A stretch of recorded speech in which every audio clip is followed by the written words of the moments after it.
I lived in Austria from October 1991 until August 2023.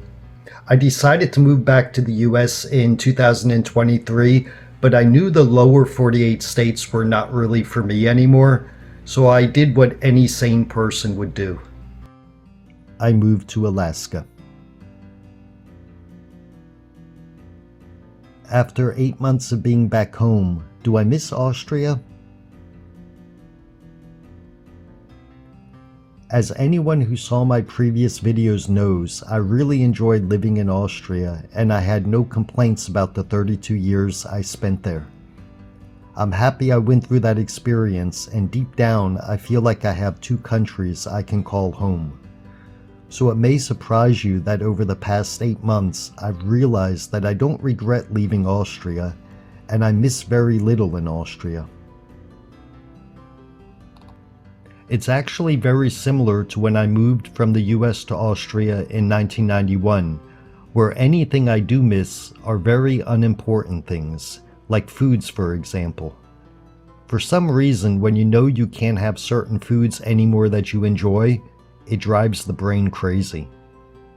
When I left the US to move to Austria, I missed things like Taco Bell, Oreos, Dr. Pepper, and Hershey bars. But over the years, they were slowly replaced by Austrian chocolates and Austrian foods, and little by little, I didn't miss the American snacks anymore.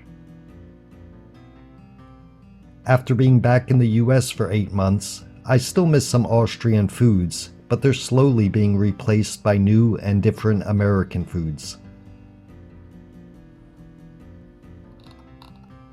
Another reason I'm not missing Austria as much as I thought I would is because I came to a state that I'm unfamiliar with and that has a high amount of places to visit and things to do that I'm interested in. If I look throughout all of Alaska, there is no possible way for anyone to visit or see everything that Alaska has to offer in just a couple of years. And I can even look further into Canada and find many other attractions and places that I look forward to visiting in the future.